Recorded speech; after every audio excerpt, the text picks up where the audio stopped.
보면 하나님께서 우리의 수고와 노력을 풍성하게 결실하게 하신다 하는 것을 우리가 믿고 그리고 그것에 감사를 돌리게 됩니다. 또 어떤 분들도 그렇고 주로 이렇게 1년 동안에 하나님께서 주신 축복에 대해서 나누는 분들의 간증을 들어보면 내가 이렇게 믿음으로 살고 이렇게 하나님 앞에 간절하게 기도하고 또 하나님 앞에 믿고 나아갔더니 그러니까 그 가운데 충성하고 열심을 보였더니 하나님께서 물질의 축복을 주셨더라. 혹은 하나님께서 자녀의 축복을 허락하여 주셨더라. 큰 질병에서부터 하나님께서 건강의 축복을 주셨더라.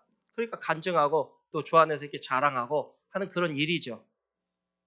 그런데 여러분 그 이야기를 들으면 우리가 대부분 그런 생각이 들 때가 참 많습니다. 나도 그랬는데, 나도 하나님 앞에 헌신하는데, 나도 여전히 하나님을 뜨겁게 사랑하는데, 나도 하나님 앞에 나 한다고 봉사하는데, 나도 하나님 앞에 이렇게 내 심령을 올려드리는데 나는 뭐가 부족해가지고 하나님께서 이렇게 눈에 띄게 축복을 안 해주시나? 뭐가 부족해서 나로 하여금 여전히 고난의 길을 겪게 하시고 또 뭐가 부족해서 나로 하여금 기도의 응답이 빨리 응답이 되지 못하는가? 여러분 회의가 되시는 그런 분이 있으십니까? 그렇지만 결국에 우리 하나님께서 우리에게 주시는 약속은 뭐냐면 반드시 감사하는 때까지 하나님께서 우리의 심령을 붙들어 주시고 우리를 인도하신다. 하나님께서 우리를 축복하신다는 것이죠. 오늘 본문에서 보는 바와 같이 언제나 추수 감사 절기는 농부의 비유를 들게 되는 것을 보게 됩니다. 농부의 은유죠. 이것이 대표되고 있는데 그러니까 봄에 씨를 뿌리고 여름 내내 또 돌봐주고 김매주고 물 주고 가꾸고 비료 주고 수고하고 인내하는 가운데 가을에 풍성한 열매를 맺는 것이죠. 그런데 이 농부의 은유에 있어서는 비유에 있어서는 우리가 크게 두 가지로 깊이 생각해 봐야 될 것이 있습니다. 첫 번째는 하나님께서 우리의 심고 노력한 것을 인정해 주신다. 그 노력한 것이 이 하나님께서 그 노력한 것 이상의 풍성한 대로 우리에게 주신다는 것이 사실은 이 말씀에서 오늘 이야기하는 하나님의 복 주신과는 조금 거리가 있습니다. 내가 심는 대로 그 가운데서 하나님께서 그것을 받으시고 그래서 풍성하게 열매 주셨다. 그 이상이죠. 만약에 그리하면 중요한 것이 우리의 목표라든지 계획이라든지 또 우리가 하나님 앞에 드려지는 노력이라든지 방법 이런 것들이 하나님께 인정받고 그 때문에 하나님이 인정하시기 때문에 그 이후에 하나님께서 나에게 이 복을 허락하시고 그거에 대한 열매를 주셨다. 이거는 어찌 보면 굉장히 제한적입니다. 하나님의 일하심을 축소하게 합니다. 그 이상의 것이라는 것이죠. 그것을 우리가 한번 생각을 해보고 두 번째는 하나님이 결국 우리의 노력을 인정하시고 또 복 주시는 것이 이 감사절이라면 그 긴 시간의 수고와 인내에 무슨 의미가 있는가? 하나님이 그냥 하시면 되는데 기독교 신앙을 이 자연적인 요소와 초월적인 요소로 대비해 보자면 초월적인 요소가 본질적입니다. 자연적인 요소를 외면하는 것이 아니라 자연보다 크신 이 하나님의 역사하심, 하나님의 하나님 되심을 우리가 그렇게 성경을 통해서 이해하지 않습니까? 하나님은 자연적으로 발생하는 일보다 더 크고 그리고 이 깊은 신비와 함께 그 은혜와 사랑으로 하나님이 놀라운 사랑으로 그 자녀들에게 우리가 원하는 것 이상의 복을 주시기를 원하시는 분입니다. 좋으신 하나님. 자연적인 법칙에 하나님께서 이렇게 거기다가 조금 더 이렇게 얹어주시는 격으로는 우리가 성경을 근거로 해서 하나님의 이야기를, 은혜를 다 이해할 수가 없습니다. 하나님의 그 크신 사랑을 다 우리가 깨달아 알 수가 없습니다. 더구나 이것이 이 초월을 본질로 한다면 여러분 시간이라는 것이 어찌 보면 무의미할 수가 있습니다. 우리가 성도로 살아가면서 믿음을 지키라는 그 문제는 누구나 다 알고 있는 것입니다. 근데 우리가 그렇게 믿음을 지키면서 하나님 앞에 서는데 가장 어렵게 하는 것이 무엇이냐면 시간이죠. 무엇 때문에 시간을 끌 필요가 있을까요? 하나님의 초월하심이 있는데 거기에 큰 무게를 두고 있다면 우리의 믿음을 받으시고 우리의 정성을 받으시고 그리고 그 가운데서 간절함으로 주님께 고백하면 즉시 그 고백에 대한 응답이 있어야 되지 않겠습니까? 그런데 이 농부의 은유를 보면 이 가을의 풍성함을 위해서 봄과 여름의 긴 시간을 보내게 하십니다. 그리고 그 가운데서 인내와 수고의 시간을 필요로 한다. 그렇게 이야기를 하고 계신다는 것이죠. 이렇게 인내하고 수고한 것이 결과를 얻게 하는 중요한 방법이라고 이해할 수 있는 것도 사실이지만 이 농부의 비유를 통해서 우리에게 이야기하시는 하나님의 말씀은 조금 다릅니다. 여러분, 우리가 이제 요즘 아이들이 하도 그냥 비디오 게임에, 컴퓨터 게임에 이렇게 매달려 있으니까 자녀들에게 공부 잘하라고 하고 이번에 좀 좋은 성적을 얻게 되면 상을 줄게. 여러분 뭘 거십니까? 우리 자녀들을 키우는 우리 부모님들. 이번에 이제 고등학생들 같으면 이제 이번에 공부 잘하면 차 사줄게. 조금 더 돈 있는 분들은 이번에 뭐 전교 10등 안에 되면 내가 디즈니랜드를 통째로 사줄게. 뭐 여러분 우리가 그 정도 능력은 다 있지 않습니까? 뭐 말씀인데. 그러면 이 듣는 입장에서 내가 공부를 잘하면 돈이 생긴다, 차가 생긴다, 선물이 생긴다 이렇게 연결하진 않습니다. 그러니까 공부대로 잘하고 엄마가 아빠가 주니까 감사한 거죠. 그러니까 이 농부의 비유에서 농부의 인내를 보라. 이것은 인내가 낳는 인내가 결과를 낳는다. 말하자면 심는 것을 거둔다는 그런 개념이 아니라 인내하고 있는 그 자체가 하나님 앞에 귀하기 때문입니다. 내게 있어서 고난과 어려움 가운데서 지금 겪고 있는 그 문제를 내가 지금 막 거기서 인내하고 거기서 막 힘들게 있는 그 모습을 하나님이 귀히 보신다는 것이죠. 그래서 그것이 가치 있기 때문에 하나님이 축복을 하시는 겁니다.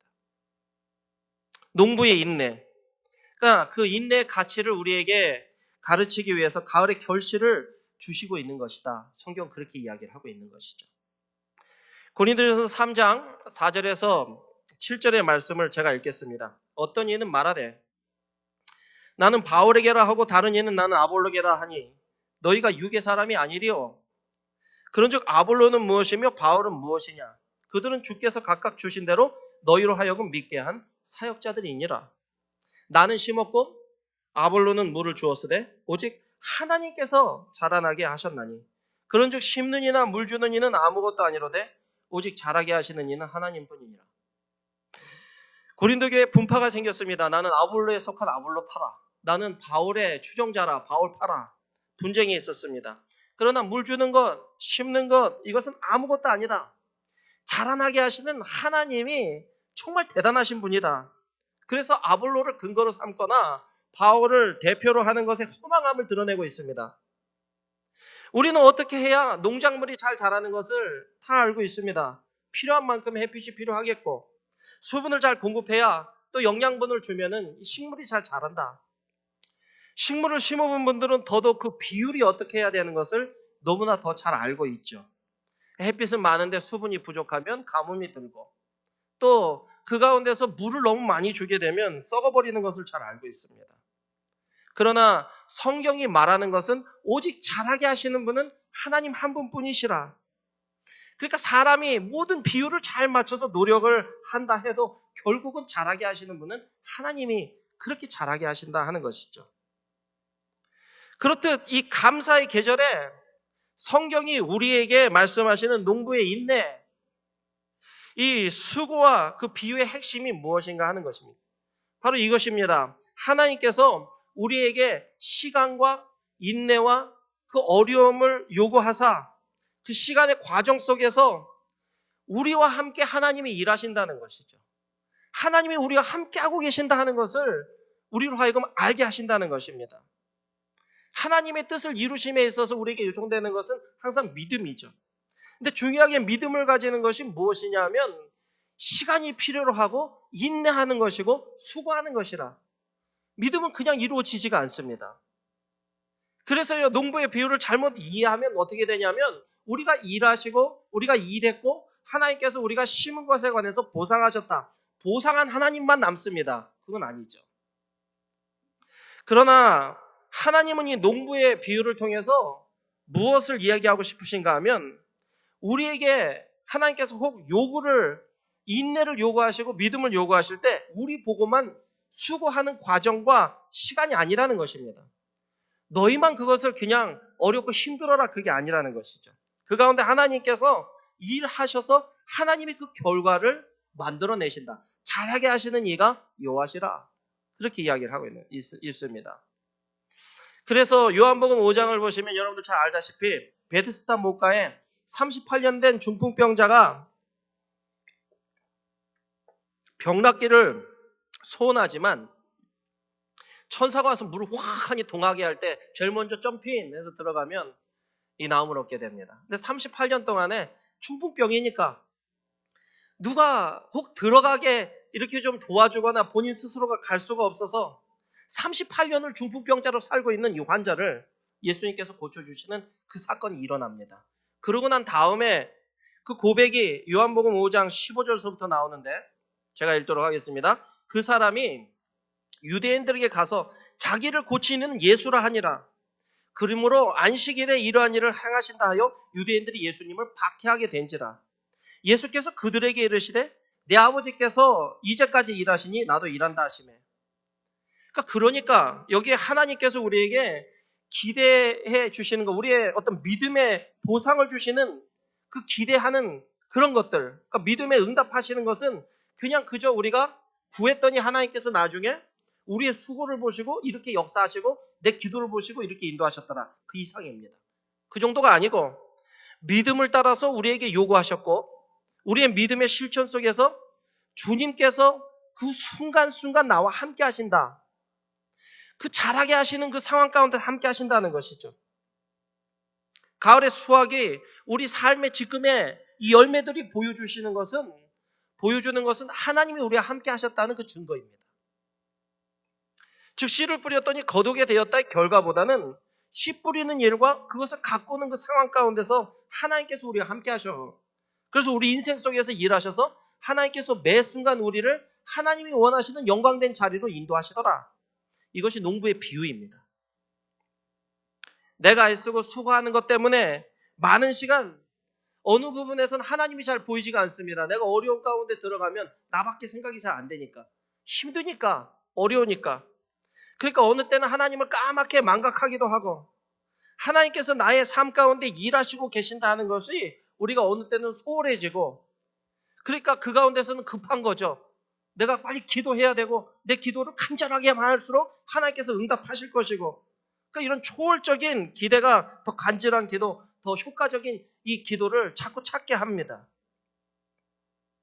그러나 여러분, 우리에게 하나님께서 밝히 알게 하시는 것은 뭐냐 하면 오히려 답이 없어 보이는, 끝이 안 보이는 현실을 매일매일의 삶 가운데서 믿음으로 인내하면서 수고하여 하나님께서 내 인생을 통하여 일하셔서 나 영광된 자리로 인도하신다는 것이죠.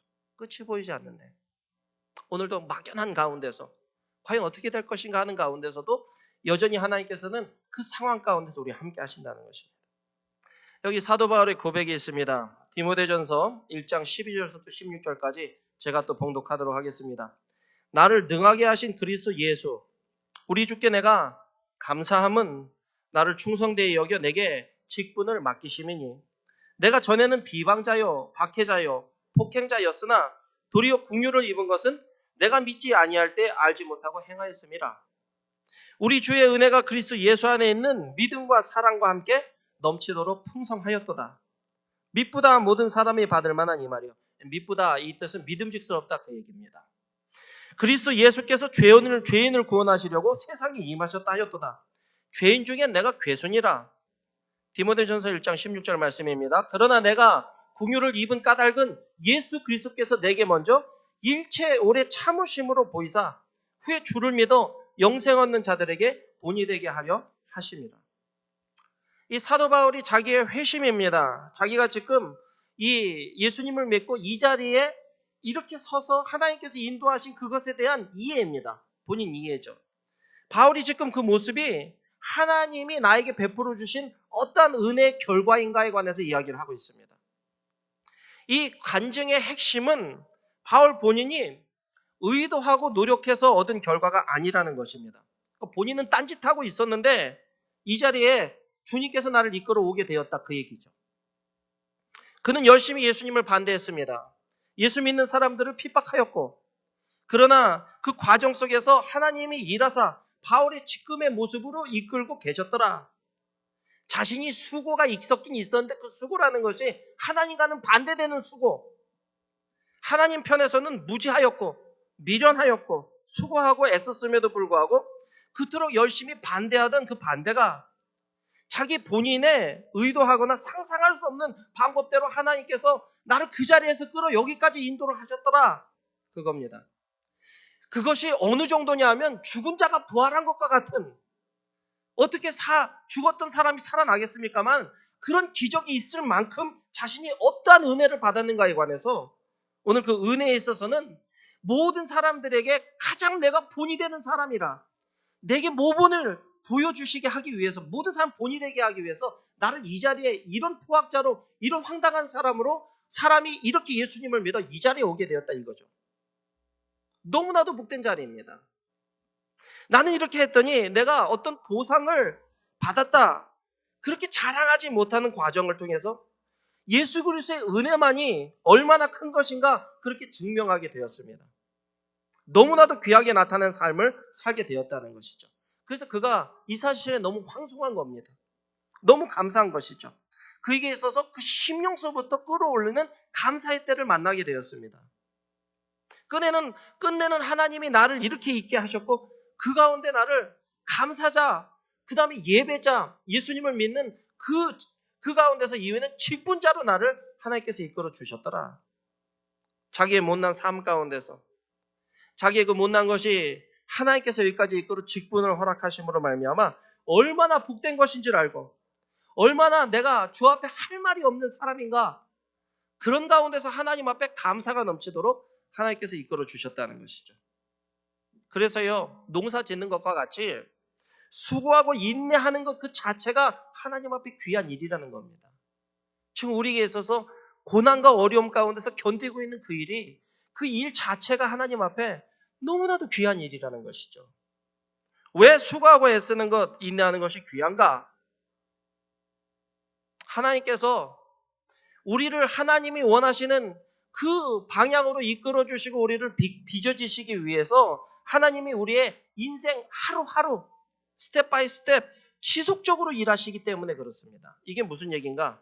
여러분, 식물이 자라다가 오늘 하루는 내가 성장을 멈추겠다, 하루 스킵하는 것이죠. 먼데이 자라다 튜스데이 스킵하고 웬스데이 다시 자라는 그런 식물은 없습니다. 그렇죠? 하나님도 어제 일하셨는데 오늘은 나를 잠깐 떠나 계셨다가 그 다음에 내일 다시 돌아와서 나와 함께 하신다, 그게 아니죠. 사람은 그렇습니다. 사람은 아무리 함께 한다고 해도 모든 시간을 우리가 같이 할 수는 없죠. 부부도 마찬가지고 모든 시간을 같이 할 수는 없습니다. 그러나 하나님께서 우리와 함께 하신다는 개념은 정말 말 그대로 하나죠. 말 그대로 항상이죠. 말 그대로 한 번도 떠나지 아니하신다는 그 개념입니다. 하나님께서 오셔서 우리 자신 속에서 하나님이 뜻하시는 어떤 목적을 이루시기 위해서 어떤 일을 이루시냐면 하루하루입니다. 하루의 개념이죠. 근데 이 하루가 어떤 하루인가 하면 결과가 보이지 않는 하루입니다. 그러나 여러분, 이 하루가 결과가 보이지 않고 절망적일 때가 있어도 우리가 가만히 있을 수 없는 하루입니다. 현실은 우리가 이게 잠을 자도 되고 게을러도 되고 도망가도 되는 것으로 타협해 주지 않습니다. 오늘 하루를 사는 것이죠. 흔히 하는 말로 지지고 볶는 일입니다. 치열하게 살면서, 아니면 굶게 되죠. 전쟁터가 따로 없습니다. 내가 아침에 집문을 나설 때부터 전쟁터가 따로 없고 오늘도 하루 만나는 사람들을 통해서 내게 이루어지는 일들, 여러분 자녀를 기르면서도 잠깐 한눈 팔면 이 자녀가 사고치는 것, 여러분 그 잠깐이죠. 이 모든 일에 삶을 붙들고 있다는 그 자체가 누구나 다 얼마나 힘든 일인지 모릅니다. 오늘 하루를 내가 살아낸다. 그러나 이 어떤 하나님을 깨닫고 그리고 하나님 앞에 기도하며 하루의 삶 가운데 역사하시는 주님께 초점을 맺고 여러분 그래서 성경을 펼쳐들고 하나님의 말씀을 오늘도 내가 받기를 원하고 또 어느 때는 구제하고 봉사하면서 하나님과 동행하는 그 삶 가운데 수고하며 애써야 되는데 하나님이 말씀하신 먼저 구해야 할 것이 아닌 다른 일에 온통 우리가 붙잡혀 있어가지고 나중에 거울을 보니까 돌아가신 어머니가 나오는 거죠. 거울을 통해서. 거울을 볼 때 돌아가신 우리 아버지의 모습이 나오는 겁니다. 당황스럽죠. 아, 이 꽃다운 청춘 어디 가고 이 나이 되도록 나는 과연 인생을 무엇을 위해서 살았던가. 그러나 여러분 거울을 볼 때 돌아가신 어머니가 나올 때까지 우리가 세월을 허송한 게 아닙니다.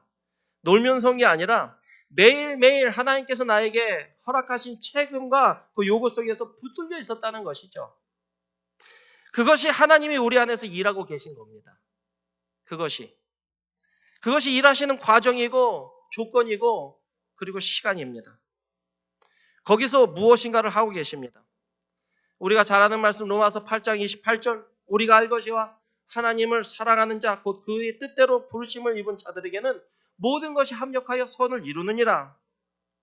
여기 모든 것이 합력하여 선을 이룬다 하는 그 모든은 무엇을 이야기하는 모든이냐 하면 이것이 꼭 신앙적인 것이 아니라는 것입니다.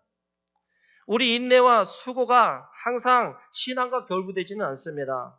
우리가 살면서 삶을 유지하는 그런 상황이나 아니면은 어느 때는 최소한의 명예와 자존심을 지키는 그런 때가 있는가 하면 오늘도 그 가운데서 내가 이 정말 생존 경쟁에서 이겨야 되는 그런 상황 가운데서의 수고와 인내, 믿지 않는 사람들을 다 하고 있는 일입니다. 그런데 그 믿는 사람들의 삶 가운데 그 수고와 그 인내 가운데선 하나님이 역사하고 계신다. 우리가 이렇게 감사를 지키면서 기억해야 되는 것은 우리가 지금 주 안에서 애쓰고 수고하고 심고 거두고 이렇게 어느 때는 이 눈물로 씨를 뿌리면서 기쁨으로 단을 걷는 그 상황이 하나님께서 그 모든 수고가 하나님 앞에는 헛되지 않다는 것입니다. 하나님께서 그것을 기억하신다. 남보기에 부러운 듯이 살아야만 행복하지. 살면서 어느 때는 삶 전체를 통해서도 보면 다른 사람과 비교해 볼 때 파묻히고 어이없고 불만스럽고 그런 상황으로 쫓겨가는 것이 이게 말이 되는가? 성경에서는 말이 된다고 이야기를 합니다. 예수님도 우리를 구원하시려고 하나님께서 우리에게 사랑을 베풀어 주시기 위해서 영생을 주시기 위해서 이 땅에 오셨습니다. 주님이 어떻게 사셨는가 한번 생각해 보시기 바랍니다. 우리는 오래 살기 위해서 온갖 것 다 이렇게 잡아먹고 또 몸에 좋다는 약 다 집어먹고 그렇게 사는 삶에 비해서 여러분 세상 사람들께 사는데 주님의 삶이 얼마나 짧았는가? 33살입니다. 얼마나 짧은 인생 동안에 그러니까 그런 생각 한번 해보죠. 만약에 예수님이 한 70쯤 돼서 십자가에 못이 박혔으면 그럼 그 긴 세월 동안에 얼마나 많은 사람들을 구원할 수가 있었을까? 얼마나 많은 사람들이 그 가운데서 고침을 받을 수가 있었을까? 짧은 3년의 생애입니다. 그리고 십자가에 허망하게 가셨다는 것이죠. 모두의 오해 속에서, 모든 사람들의 비난 속에서, 사람들의 헛된 요구 속에 그 인생을 맡기며 사셨습니다. 그가 세상을 구하러 왔으나 아무도 모르고 그의 죄 때문에 죽었지만 아무도 그가 왜 죽었는지를 깨닫지 못했습니다. 제자들을 불렀습니다. 주님과 함께하기 위해서. 제자들은 예수님이 그분의 그 초월적인 능력으로 이스라엘이 이제는 로마의 압제 가운데서 해방될 것이라고만 기대했습니다. 예수님이 이외에는 나는 죽을 것이라 다 도망갔죠. 그 시대에 아무도 예수님이 누군지를 알지 못했습니다. 예수님은 참으로 세상의 권력 아래 그리고 유대인들의 오해와 박해 가운데서 그리고 오직 이 가난한 자들과 병든 자들이 자신의 필요를 인해서 끊임없이 매달리는 그 답답하고 피곤하고 자질구레한 일상 속에 당신을 맡기셨습니다. 그리하여 마침내는 죽고 하나님의 뜻을 이루어내셨죠. 여러분 살면서 어떤 위대한 그 나라를 구하고 세계를 구하고 세상에서도 빛나고 어떤 신앙으로 말하자면 기독교에 빛날 만큼 어떤 영광과 업적을 이루는 것만 이 중요한 것이 아닙니다. 오히려 세상 가운데 묻혀 사는 것, 별 볼 일 없이 보이는 하루하루의 평범한 일상이 그보다도 더 중요합니다. 우리의 삶의 어떤 모습 속에서도 여러분 수고와 인내가 필요치 않던 적이 있던가요? 뭘 하나 하려고 해도 수고하고 인내하지 않은 적이 있던가요? 우리가 내버려 두고 포기하고 산다면 그 분명히 하나님의 뜻과는 거리가 먼 것입니다. 그러나 우리가 오늘도 애쓰고 오늘도 내가 그 가운데 견디고 있고 인내하면서 하루하루가 참 어렵고 힘든데 버티고 있다면 그게 신앙이죠. 그게 신앙생활입니다. 하나님, 내가 그러니까 이렇게 기도합니다. 하나님, 내게 있어서 지금 이렇게 겪고 붙들려 있는 애쓰고 걱정하는 것들이 가득합니다.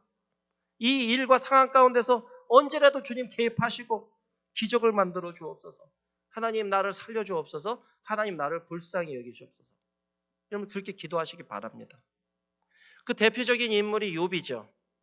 오늘 본문 속에서도 나오시지 이 농부의 비유가 욥으로 증거가 되게 됩니다. 우리 본문에 보시면 야고보서 5장 11절에 이렇게 얘기합니다. 보라, 인내하는 자를 우리가 복되다 하나니 너희가 욥의 인내를 들었고 주께서 주신 결말을 보았거니와 주는 가장 자비하시고 긍휼히 여기시는 그런 이시니라. 여러분 욥의 핵심이 뭡니까? 욥이 고난 가운데 인내했더니 나중에 하나님께서 축복을 2배로 주셨더라. 그거 아니죠. 그거 아닙니다. 욥의 주제는 욥의 핵심은 이렇습니다. 한 성도가 혹 하나님이 아무런 보상을 주지 않는다고 하여도 믿음을 지킬 수 있나 없나 보자. 그렇게 시작이 됩니다.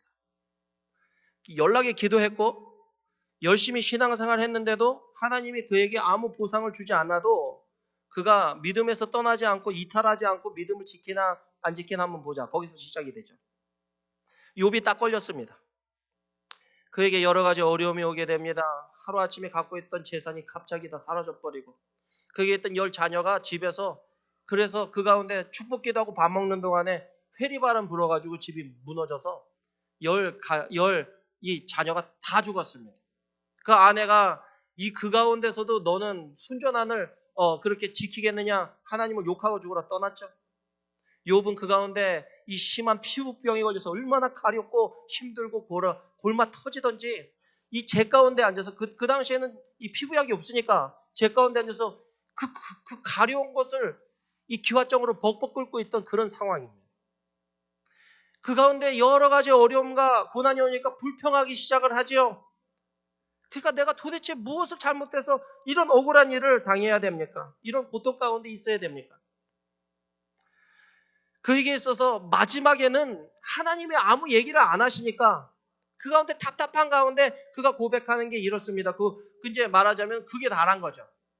하나님 앞에 불평불만의 가장 큰 극은 뭐냐 하면 그게 다란 것은 내가 차라리 태어나지 않았으면 좋았을 뻔했습니다. 입니다. 그거 이상 여러분 슬픈 얘기가 어디 있습니까? 여러분 자녀가 나한테 와서 엄마 아빠 나는 차라리 태어나지 않았으면 좋았을 뻔했어요. 부모의 마음이 억장이 무너지는 일이죠. 왜 하나님 잠잠하십니까? 왜 아무 말씀도 안 하십니까? 나중에 하나님 나타나십니다. 그리고 그 가운데서도 보면 여러분 욥기 보십시오. 욥이 요구하는 대답을 하나도 안 하십니다. 우리에게 있어서 좀 이제 나올 만한 하나님의 음성이 하나도 들리지가 않습니다.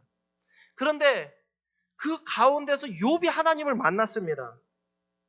그러고 나서 그의 고백이 내가 이전에는 하나님을 귀로 들었는데 이제는 내가 하나님을 보게 됩니다.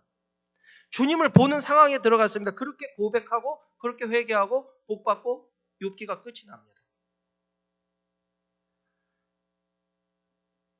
이전보다 많은 복을 받았답니다. 여러분 그러면 욥의 인내가 복을 받기 위해서 수고하고 고통을 참고 인내하였습니까? 아니죠. 그러니까 그의 인내가 무엇을 만들어냈냐 하면 귀로만 들었던 그 하나님을 눈으로 보는 그 결과를 인도하게 되었다. 이게 핵심입니다. 그리고 그것이 성경에서 우리에게 이야기하는 이것이 진정한 복이다. 하나님을 알게 된 것, 하나님을 더 가까이 모시게 된 것이 진정한 복이다. 그렇게 얘기합니다. 여러분 하나님께서 우리에게 뭘 요구하시겠습니까? 우리에게 혹 요구되는 현실이나 지금 긴 고통의 애씀의 시간이 왜 우리에게 필요할까요? 하나님이 우리에게 무엇을 주시는가 보다 하나님이 진짜 우리에게 원하시는 것은 당신 자신이 우리와 함께 하신다는 것을 알기 원하시는 것입니다. 하나님 우리와 함께 하고 계신다. 우리가 지금 겪고 있는 모든 인내와 수고가 이 필요한 그런 현실 가운데서 하나님이 우리와 함께 하셔서 너 혼자 겪는 게 아니다. 내가 그 일을 너와 함께 겪어줄게. 이것이죠.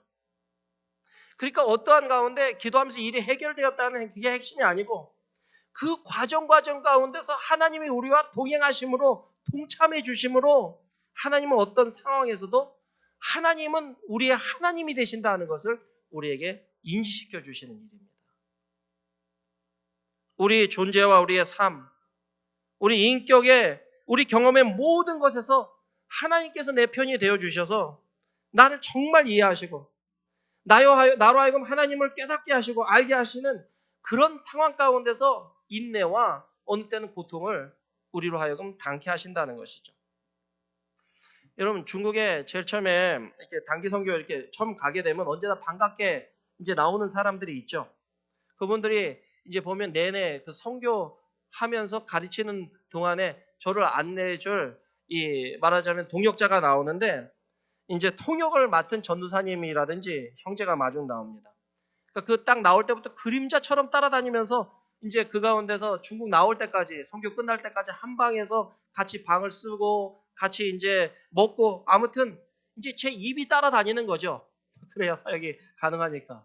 그래야 이제 뭐 차례도 좀 탈 수가 있으니까. 그러니까 중국에 도착할 때부터 중국에서 나오는 비행기 탈 때까지 아주 극도로 조심해야 되는 것이 하나 있습니다.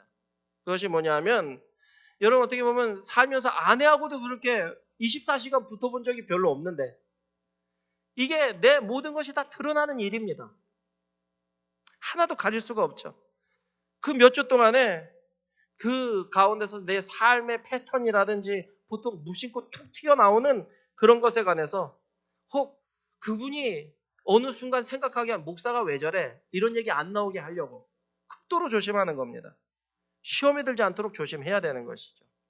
하나님의 영광을 가리지 않기 위해서 그렇습니다. 어느 때 이렇게 만나가지고 시간을 같이 하다가 서로 헤어져서 집에 들어가는 것과 같이 삶을 산다는 것은 너무나 다른 거고 이 너무나 어려운 일이죠. 다 드러나는 일이니까. 부부가 그렇습니다. 상대방 이꼴저꼴 다 보고 그거 이해해주고 그거 받아주고 사랑해주고 못된 거 다 받아주니까 살아가게 되는 것이죠. 아니면 헤어지고 마는 일입니다. 믿지 않는 사람들처럼. 그러니까 하나님이 우리를 아시고 하나님이 당신을 우리에게 계속 보이시면서 이렇게 함께 사시기를 원하신다. 다만 우리가 필요할 때 와서 기도하고 그 필요를 채워주시는 그런 분이시라든지 어느 때는 우리의 삶을 그냥 보장해 주시는 분, 어떤 한 일에 대해서 보상해 주시는 분으로만 그렇게 남지 않고 그렇게는 하나님이 만족이 안 되신다는 것이죠. 우리가 한시도 떨어져 있고 싶지 않으신 그런 하나님이십니다. 우리 가장 가까운 친구처럼 있기를 원하신다. 우리를 아시는 분이 우리로 하여금 하나님을 알게 하시고 우리로 하여금 하나님을 사랑하고 하나님 앞에 감사하는 때까지 우리를 인도하신다 하는 그런 일이죠. 그래서 우리 인생 가운데서 때로는 어려움과 때로는 이 돌발 상황이 많아지면 많아질수록 우리는 하나님을 더 가까이 알게 되는 그런 그 시간을 맞이하게 됩니다. 그리고 그것을 사랑이라 진정한 사랑이라고 얘기를 하죠. 그러니까 그런 하나님을 만나니까 마음속에서 이제는 나의 삶과 형편과 상관이 없이 하나님이 나와 함께 하시는구나. 내가 지금 수고하고 씨를 뿌리고 이렇게 애쓰며 그 과정 가운데 하나님이 한시도 나를 떠나신 적이 없구나. 이것이 깨달아지니까 그 마음속 깊은 곳에서부터 감사가 넘쳐나더라 하는 일입니다. 그러고 나서는 복된 자리로 가는 것이죠. 이게 감사절이 우리에게 증거하고 있는 그 증거입니다. 우리의 인생과 현실이 얼마나 값진 것인지를 오늘도 알고 내 지금 순간순간 하나님께서 나로 하여금 감사의 그 자리로 갈 때까지 나에게 하나님이 함께 하시며 나를 도우시며 또 그 가운데서 함께 그 과정을 겪고 계신 그 하나님께 감사를 돌려드리고 매 순간 우리에게 있어서 이 농부의 결실이 끝내는 내가 씨를 뿌리고 결실했다 그게 아니고 그 가운데서 하나님이 그 과정 내가 수고하고 애쓰는 그 자체가 귀하기에 하나님이 오늘도 나와 함께 하시며 나에게 복을 주신다. 오늘 우리 한샘물교회 넘치는 감사가 오늘 하나님 앞에 연락되는 귀한 역사 가득하게 예수님의 이름으로 축원을 드립니다. 우리 이 시간 우리 함께한 말씀 생각하면서 기도하기 원합니다. 하나님 은혜 감사합니다.